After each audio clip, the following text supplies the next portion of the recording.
Hi, I'm Connie Pinto and I'm back as promised. Today, join me in this interesting and fun filled journey to explore something that's very necessary for our survival. Yes, exactly, you are right. I'm talking about water, which is necessary for our survival as well as the survival of plants and animals. Let's jump right in. Have a look at this huge ocean. The large quantities of water that's present in this ocean. But children, this water cannot be used by human beings for their daily needs. This water is salt water. Some creatures do live in salt water, but majority of us need fresh water for our survival. And that's exactly what we are going to learn about today. Have a look at this earth that's rotating on its axis. Its most part is blue in color. The blue represents water on the surface of the earth. We have plenty of water on the surface of the earth in form of oceans and seas. But remember, this water is salt water. Have a look at the pie chart that's come up at the side. 97% of the water that's present on the surface of the earth is salt water. So we are left with only 3%. Out of that 3%, 2% of water is in form of snow and ice on mountain tops. So you see children, this red strip left over here, that's the tiny amount of water that we can use for our needs. It's just 1% of fresh water that's available on the surface of the earth. Let's break this topic of water into four simple parts so that we understand it better. The first would be the sources of water. From where do we get the water that we are using? The second would be where is water present in our body? The third, the different uses of water. And fourth, how to take care of our water resources so that we can have enough water to satisfy our daily needs. Let us have a peek into all the different sources of water that provide water on the surface of this earth to satisfy our daily needs. The first one would be rain. Rain is the main and the primary source of water on the surface of this earth. The next is the well. Rainwater seeps into the ground and gets collected under the surface of the earth. When wells are dug, water can be drawn out of it in order to satisfy our needs. We also have water collected in the lakes. Rainwater and the water from rivers get collected into lakes, and lakes provide us with water for our daily needs. The next is the pond. Ponds are also small water bodies which provide water to us. Sometimes there are frogs and fish living in this water. Next is a glacier. Now children, glaciers are huge mountains of snow. These mountains of snow melt even with the slightest change in temperature. Remember we talk about global warming? Well, this warming helps these rocks of ice to break down and turn into water and join rivers and seas. This is fresh water. Water from mountain tops, which is in form of ice or snow, melts and flows down rivers. Streams are yet another part of water source which flow down mountains and small rocks. Many small streams join together to form a large river. Now what you see coming up is a spring. Now this is not the seasonal spring. This is water spring. When water collects under the surface of the earth, it comes out through small openings or cracks with full force, and it looks like as though it's a fountain come out of the water. This is a hand pump. This is also used to draw water which is collected under the surface of the earth. And last but not the least, the huge oceans that we see and has 97% of the water. Though this water is not directly consumed by humans and animals, it does help to get rain because water evaporates in large quantities from these oceans. So you see, children, these are some of the common sources of water which provide water to us to satisfy our daily needs. Now let's look at the presence of water in our body. There is plenty of water present in our body, and if you have a close look, you have about 70% of water present in human body. Now this 70% of water is not collected in one place. It is spread throughout the bodies in different organs of the body. Let's have a look. Water is present in the lungs, in the blood, in the skin, in our muscles, in our bones, in our eyes in form of tears, in our mouth in the form of saliva or spit. It's present in the kidneys, which is thrown out in form of urine. It's present in the stomach, which helps digestion of food. It's present in our brain. It's present in the intestines, and it's present in the heart. So you see, children, our entire body, all the internal organs that are present in our body are functioning because of the presence of water. Man can survive without food for a day or two, but he cannot survive without water. Water is life. We use water for different things.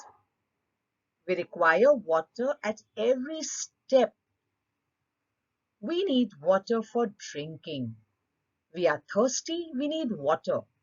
Cold drinks and juices cannot satisfy the thirst. We only feel thirsty when the amount of water is reduced in our body. We need water for cooking. Have you imagined cooking without water? We need water to cook our food. We need water for bathing, to keep our body clean, keep us safe from all kinds of disease and germs. We require water every day. After a bath, we wear clean clothes, and all the dirty clothes have to be washed. Now, these clothes have to be washed in fresh water. When we cook our food, we use different utensils. Now, these utensils have to be washed and placed back. You cannot throw them away, nor can you keep them dirty. And here comes the need of water to wash the utensils. We need a clean and germ-free house. So to clean the house, we need to swab it daily. And to swab it, we need water, of course. So water is required for cleaning. Plants too need water. Without water, plants will die. They will wither away. Animals need water too. Animals in the forest, animals in the cages, animals at home, wherever they are. Animals too need water. So you see, children, every living creature on the surface of the earth requires water for its survival. If water is so important and necessary for our very survival, Don't you think, children, it is important to take care of our water resources? Of course, it's our primary duty. So here are a few ways which I can think of where we can take care of our water resources. The first one would be at home itself. A leaking tap. When a tap leaks, water keeps dripping drop by drop by drop. Now remember, children, a drop of water looks very small, but tiny drops of water can make a mighty ocean. So ask your parents to repair leaking taps as soon as possible to avoid waste of water. Now have a look at this. Most of the people, while brushing their teeth, keep the tap running. Water runs out and gets wasted. It's our duty to close the tap while brushing our teeth. Do not waste water. The next one is water harvesting. This may be a new topic for you to think about, but water harvesting is just another way of collecting rainwater instead of letting it go. They collect rainwater and put it to use in gardens, or even some people use it in the toilets. The next would be water which is made dirty by throwing garbage in it. We must not throw garbage in the water. Living creatures which are present in the water, plants which are present in the water die because of this dirty water. So avoid throwing garbage in the seas and in the rivers. Now here what you see is, children, the waste water containing a lot of poisonous chemicals left into water resources by factories. Now this water too destroys the life that's present in the water. Do not let factory waste into water resources. And last but not the least, you have a few ways here. Do not bathe near water resources or wash your clothes in water resources, because some people use the same water for drinking, and this water is contaminated, which may be dangerous for the human body. Well, children, it is not just the responsibility of big people or grown-ups to take care of water. You too have a responsibility to take care of water resources. So let's see how we can take care of water. Brush your teeth and use mugs of water to wash your face. Do not use running water. Use a watering can to water the plants instead of using a hosepipe. When parents ask you for help to wash some fruits or vegetables, use a bowl of water, not under the running tap. When you go to the toilet, use enough water. Don't use extra water and waste water. After drinking water, do not throw the remaining water out. Put it into the plants. At least the plants will use the water you have wasted. But in the first place, it is advisable to use water sparingly. Take only the amount of water that you need to drink. Do not take extra and waste it. While having a bath, close the tap when you shampoo your head or you scrub your body. At that time, you do not need water. So once you finish, only then put on the tap and start cleaning your body. Better still, use a bucket and a mug. When you are rubbing and scrubbing your dirty hands and you have to wash them with soap, wet your hands, close the tap, apply the soap, do all the rubbing and scrubbing that you need, and then put on the tap again so that you can wash your hands. Remember, children, every drop counts. Save water to save life. You and I, the children and grown-ups, all together can save water and save life.